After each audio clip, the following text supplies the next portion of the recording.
Hey everybody. So tonight we're just going to open the door. It's Friday, it's Good Friday, and God bless you all.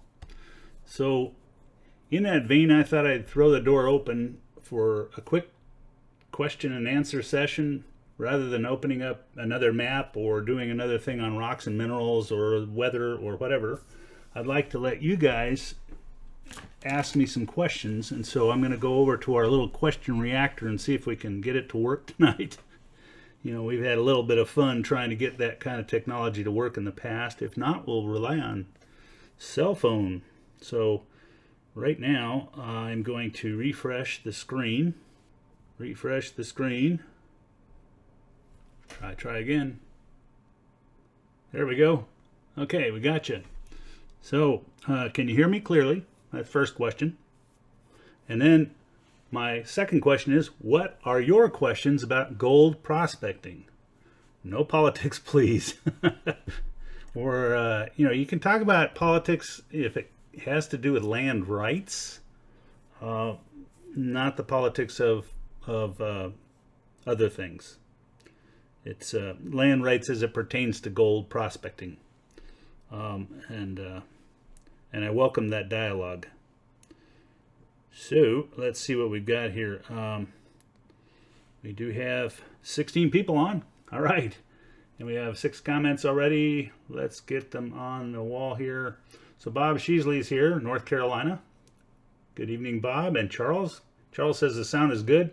Justin says loud and clear out his way. And Steve and Georgette Boyd says, is there really any gold in Virginia? Okay, so we'll talk a little bit about that. Charles is watching with you. So we're good to go on the front of questions. And the first question that has been asked is there really any gold in Virginia? Well, Virginia has similar properties to what we've seen in other states, where there's gold there in the bottom corner of the state. And you can check on this page, the Hunting for Gold page, or over on YouTube on Prospector Jess channel, and you'll find the Gold in Virginia video, because as of this point we've actually covered everything except for, I did notice that I missed Arkansas and Massachusetts. Now we do have Nebraska and so forth out here. They're going to take special care, very similar to what happened with Illinois last night. And that is, the story is a lot about where the gold moved and what kind of gold you're going to find. So in Virginia, it's in the bottom, it's in the bottom right-hand corner of the state. Okay, so go to the southeast, and you'll see it's that same band that's cutting across. Now that's where the USGS maps out gold finds that have been registered with them. That doesn't mean other parts of the state won't have gold. In fact, quite the converse. You'll see many states have gold almost anywhere you look, if you look carefully for fine gold. What these things are typically talking about are placer lodes, so they're nuggets or small particles that are easily recovered in large enough quantities to be interesting. Not necessarily economically viable, so you see the vast majority of the ones, like even in California, are finds that aren't necessarily economically viable. They're an occurrence. That simply means somebody sampled it enough to put down a claim and mark it as a place that they want to recover gold. If they have recovered gold, then there's a rating that goes to significant is the way it says it. But you won't find too many significant mines on those listings. I'm not quite sure why. My computer's telling me it's got a high CPU usage. So guys, calm down, okay? So that's where we are with Virginia. Now I have, let's see, is there any gold in Springfield, Massachusetts? And the answer is we will be getting to Massachusetts soon enough. It's on the list still, but I wanted to park doing state after state after state, because it just kind of wears both on you guys and on me. Little tough on kind of going over and over again the same process. Now that ought to tell you something, though. There is a process, and that's what the GGM over here is all about. The government gold maps. You see this thing right in the corner here, and that's the process I use to make these maps to find out if there's gold. Now it finds if there's gold in the USGS. It doesn't find if there's gold in somebody's backyard or on a stream bed that's a particular stream bed, unless that had somebody mark it as a mine or a claim at some point, and the USGS has a record of that. That's all that is. But for Massachusetts, we're going to be getting to it. Let's see. Justin Saunders says, what types of rocks should I look for when I'm prospecting in a brook or a stream? Well, that's a really good question. And I left the rocks downstairs, so I'll bring that up another time shortly. Another episode on rocks and minerals. But just to give you kind of an idea, it depends on what the local geology is. And remember that association I keep talking about, the association of the minerals that are in your area with gold. Because what you're going to be looking for isn't so much quartz, for example. It might be a mica schist, fancy word, which basically means a metamorphic rock that has contained gold in the past and typically could yield some good gold in its own right, especially if it's crushed.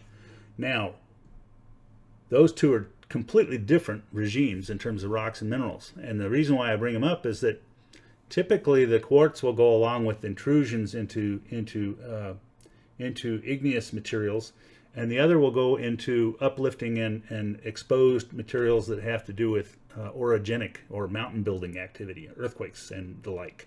So it just depends. Now, with that said, I have some examples. I just don't have them in the room here with me, and I don't want to run off right now to go get them. But I did run into them the other day, so I'll bring them up, and we'll have a whole show on rocks and minerals. Wait a minute. Wait, look, this just in.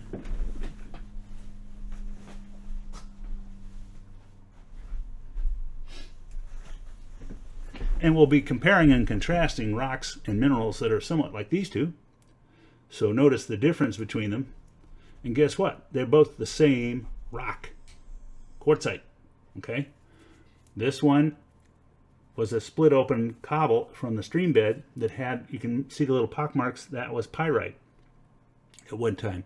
When you see that kind of thing and it's stained, especially if it's stained this heavily, then you start getting suspicious and looking for minerals associations that go with gold, like pyrites, chalcopyrites and the like, and that all comes into play. Now that's just one type of regime, quartz and gold and various types of sulfur-bearing ores, okay, sulfurous, and that stuff comes along for the ride when you have secondary hydrothermal deposits and the like. Okay, so that's touches that quickly, and we will cover rocks in another episode. It's a good one. Is there any gold in Michigan? We covered Michigan a couple weeks ago. Again, look it up on the page. It's down there somewhere, and there's a whole, half-hour episode on gold in Michigan and the pros and cons and where you'll find it, as well as read the comments carefully about Michigan.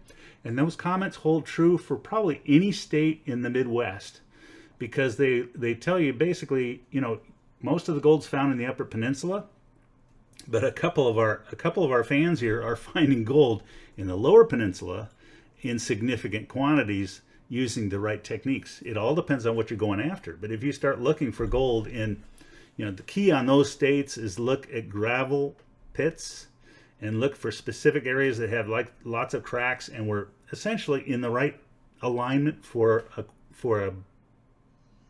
glaciers to push the gold across and concentrate like a giant sluice box. But be ready to get a lot of fine gold. So prepare your sluice boxes to run slow and run long toms. Get them to settle out as slowly and gently as possible to yield as much. So you can see in this sluice box, it's kind of short, but you can actually extend this kind of thing, double its length or triple it, and get more fine gold out because you give it a longer and longer time. The coarse gold's going to settle out in the front, and the fine gold, the finer it gets, the further down the road at the same speed of water it'll take before it drifts enough to go to the bottom. It also needs to be very, very gentle and uniform. You start disturbing that flow much, you're in trouble. This is an A52 sluice, and Keen Engineering's kind of been announcing in the last few weeks they're working on an A52S. I don't know what the S stands for, a super sluice. significant improvement. Anyway, it's a kit to build out on one of these to create an underflow, which is a great way to drop out fine gold. And that's, I think, in part because so many people are running into these problems of running into distributed gold that's fine in nature. So you need some tools, and this would be a great addition to this already bullet-resistant sluice box. Let's see, gold near Bardenson Couch Brook. Okay, somebody's piping up on where to find gold. And Randy's watching. Hey, Randy. We used to work together. Oh, that's great.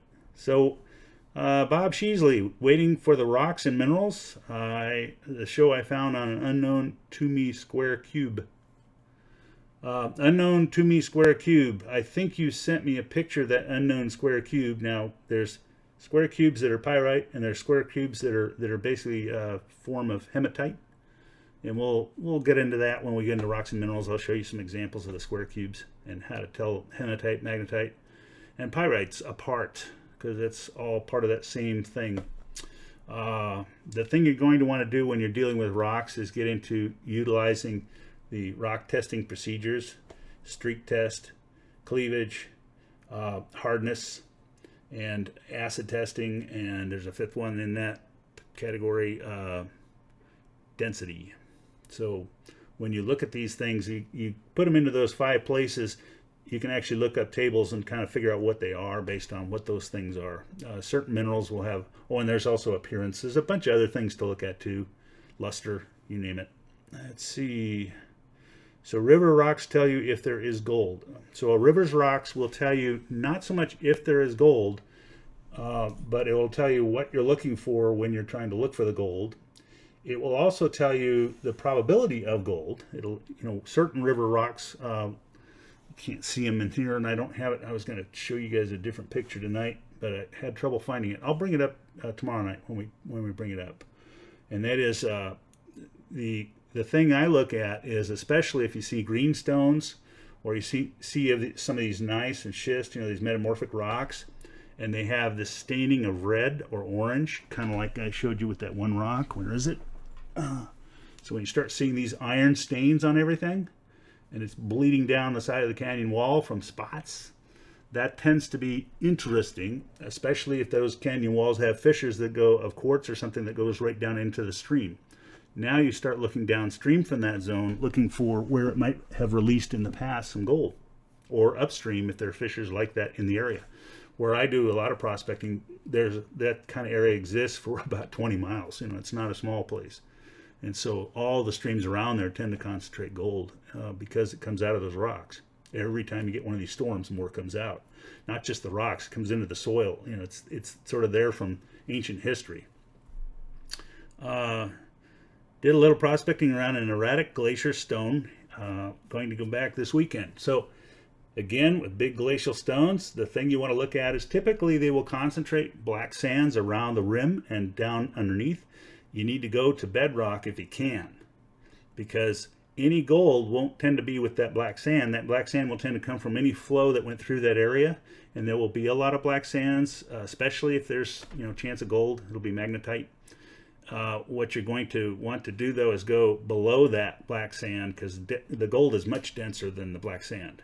And so if it's concentrating black sand, that's a good sign, but you're going to have to go farther down, and you have to be careful about that boulder that you don't knock it loose. That could hurt. Let's see, one side of a face of a mountain collapsed because of a flood storm, Katrina. Okay, so when a side of a mountain collapses, the question you must ask is, does the area have a history of gold? Is that gold surface or is it lode?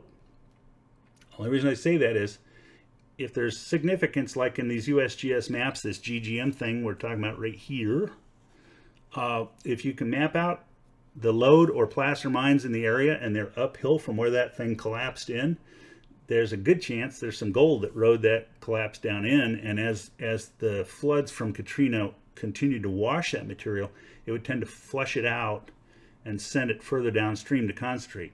Now, a lot of it, depending upon the kind of collapse, if it collapsed and it all eroded and went into the stream, that'd be great, because now the stream's charged. If it, on the other hand, did what a lot of collapses will do, which is ride in a kind of a curved let's see, let me do this right. A sloping curve. They sort of, all the material's up here and then just kind of rides down below. That means all the gold's still down underneath that pile. Now, it will erode faster over the years, but it won't necessarily charge the stream at the same rate as if the flood came through and wiped all that stuff downstream. If it turned it into mud and sent it downstream, the gold's nearby. That's the hint, unless it's fine. Fine gold, blast downstream. But coarser gold will distribute very local to where it went in. So that's kind of what I would do in that area. See, found a greenstone yesterday loaded with crystalline quartz. Extremely heavy boulder. Could hardly move it. That is classic for serpentinite. If it has that kind of mottled appearance, looks like jade, because jade is actually a form of that. That's very interesting. The other end of that spectrum, because this is all a kind of hydrous material, it goes all the way over to crystalline asbestos. So you want to be careful if it has crystals of asbestos that you don't crunch it up and breathe it, because that wouldn't be too healthy. But on the other hand, on the other extremes, they are extremely heavy, and they are known to go with gold, especially when they have quartz loads shooting through that are stained deep red to black. If they're just white, or they're deep red and they're just pockmarked, and all the rest is, essentially what they had in them was iron and in the form of pyrites, and it's all rusted out, and the sulfides have given off the sulfuric acid. It etched out the quartz, so you'll see little pockets, but you won't find any metals to speak of. Real quick way to test those is take a small metal detector, a pinpointer, and run it over it real quickly and see if it sings. If it does, then that's something worth looking at, and I wouldn't necessarily crush it if it sings loudly, because it may have significant amount of crystalline gold, which is well worth more than a nugget. So they're pretty rare. So how much dirt should I move to a sample area before I move on to the next spot? Depends on what you're coming up with. But you want to make sure, if you're sampling an area thoroughly, get to bedrock and get a large enough area covered on bedrock that you've kind of sampled cleanly. And make sure you get your layers laid out as you're sampling. So the idea is, initially just try to sample down and see if you find some gold in there, but what you're going to want to do is know what layers you're finding the gold at. That's why you want to go layer by layer. And the reason for that is that depending on the kind of gold, finer gold might hang out a little higher than the coarse nuggets and stuff like that. The other thing that can happen is, as you're going down, you could run into a concreted or calcareous layer that acts as a false bedrock. The gold will go down and lay on top of that stuff and not go any further down toward bedrock. So that's all that good stuff. Huh. So Stephen says that that mountain that collapsed right into the river actually was a stream, and now it's become a river during that flooding process. So again, if it floods and it washes that material out, then it's a sluice box, and the area that's going to load up with the heavier stuff is going to be toward where the material entered the stream, and then fan downstream as it gets finer. And that's a great place to look if the hillside had gold in it. But I would even go get some of the material out and try to pan it, but make sure you go down toward bedrock, because even if it entered at the top, if it was rumbling enough to move all that material downstream, you can be sure everything below it was up suspended at some point because of the freight train of cobbles and boulders, and that allows the nuggets to slip down through all that sand and silt to the bottom, and they don't stick in the first groove it finds, but on bedrock only. So it's important to get down there. Let's see. Let's go to this reactor and see if it's working at all. If it's not, we'll go back to this, because somebody make a comment. See if we can see a comment over there. Hey, yeah, there we go. Thanks very much, says Stephen. Okay, can you guys see that? I should be broadcasting your reaction, so anything you say, I say. So that's the idea. If we have a chance, we can kind of touch on rocks and minerals in the next couple of episodes. That would be a great thing to come back to. I haven't done that for a while. Let's see. Tyson Allen says, I live in Troy, New York. It's all shale and bedrock, only maybe 5 to 20 feet down. Let's see. Troy up toward the Great Lakes. And so basically the area toward the Adirondacks and down in the Finger Lakes region is known to hold gold. Little known fact. The problem is the state has funny laws. People get worried about that. I'm not sure I'm going to advocate you violate state laws, but I have heard rumblings that those state laws are kind of blue laws from the 1700s. And so their leftovers actually pre-Revolutionary War. So the king said, that's all my gold, and the state somehow thinks that they're still run by the king, and that's probably mistaken on that part. Okay, so Steven says, I've detected a hot rock of schist, my detector, and brought it home. Lots of pyrite and hematite staining. Hematite can make a hot rock because of the nature of what's in hematite being iron. And so it can cause lots of staining. It can also cause sort of minor loops of conduction that can throw off a detector. A good detector should be able to tune that out, but it is kind of a problem with a lot of detectors. Hematite and magnetite can kind of screw things up a bit. Pyrite should not affect a detector, by the way, but that's now Albany, New York. Let's see. I found black mica with red garnets in it on Tryon Mountain in the Pownell, Maine. Okay, so now we've got black mica with red garnets in it. Okay, red garnets are a good indicator. Can be a good indicator of gold. They can also play havoc with gold recovery because they can plug up your sluice. And so you'll have to play a different kind of a game with how you run your sluice and the depth of your riffles, or they'll fill up with garnet sands if you have a lot of garnet sands. But finding garnets is a good sign. That's a heavy mineral, high in iron, and tends to go with the minerals that go with gold. So that's a nice indicator right there. The mica is a funny one. Mica likes to fool you. It's another form of fool's gold, can be. And so it tends to reflect the light and flicker. And if you see something shimmery in your pan and it looks kind of goldish or brownish goldish, usually biotite mica. And because of that, it's worthless. And it is somewhat dense, so that it can get in the same area in your pan, kind of mess up your panning ability. But the trick is recognize that gold will glow. If you get small flecks of gold in there, they don't shimmer. They just kind of look bright yellow. They collect light from all angles and turn it back at a very narrow band of frequencies. And so your eye will see it very quickly. Even if it's a small speck, you can see it very quickly. Mica, on the other hand, has to be just at the right angle because it's a flat surface like a mirror, and so it tends to reflect that off, and it'll tend to glow a little more brassy than yellow. So that's the way I tell micas, and it's usually quick out. Can you get gold from pyrite if you have enough pyrite? The answer is depends on the pyrite. If you have pyrite that's like the one I've shown before, we're back on rocks again. This guy. There's a piece of chalcopyrite, and you can see that glow to it. It has a significant amount of gold in situ. It's in the crystals of pyrite. This is copper iron pyrite, chalcopyrite. But the copper and the gold can substitute for one another in various ratios. And this guy is running, I think it's about 10 to 20% gold. And so when you start getting up in that kind of region, you look at this thing, you say, that's a pretty sizable rock for 10% of that as a piece of gold. That's right.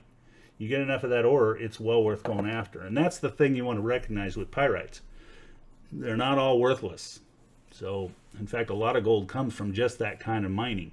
Because what will typically happen is this thing is chock full of copper, enough copper to make it well worth mining for the copper alone. But you get a bonus.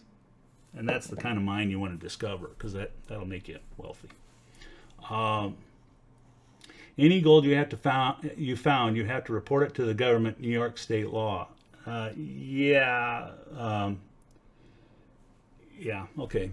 I'll take your word for it, but I've also heard other people from New York say, yeah, it is kind of the law, but nobody knows what the law is. So then they've actually tried to report it to people. So I don't really know New York state law. I just know that it's goofy like California, and so it has all kinds of interesting burdens on people. But I also know that law came into being in the like early 1700s, maybe late 1600s. So it's kind of a goofy law that probably doesn't belong. And I also know the people who told me before actually had state troopers come down and look at their gold panning and say, how you doing? You get anything? Great, have fun. And off they went. So seems us miners seem to know more about that law than a lot of people do, but that's typical. So can you get, let's see, so that's kind of it for right now. Good information, always inserting. Yeah, well, I thought tonight would be time for you guys to, kind of pile on the feedback, and we'll talk a little bit about things. Rocks and gold does seem to be a topic of interest, so we'll come back and visit that in more detail. I need to prepare for it. It's been a while since I've done a rock special. The one thing I would say is, I'm going to be out later this week, and when I'm out, I might have a chance to do some field trips, and I might not. So just be aware next weekend. There might be a little glitchiness to Prospector Jess's ability to get online. And so, pardon me if I have a thing. I have a memorial to go to. My father-in-law, I mentioned that he died a month ago, and so we're doing a big family gathering and have to go up and get to that. And so we'll catch you then. I might actually be able to do something in the field at that point, but we'll see. It just all depends on availability and bandwidth and all the other family things going on. So I just want to make sure you're aware of that. Let's see. So I think that's probably it for tonight. I just wanted to touch bases. Good Friday. Catch you later. Happy Easter. He is risen. Good night.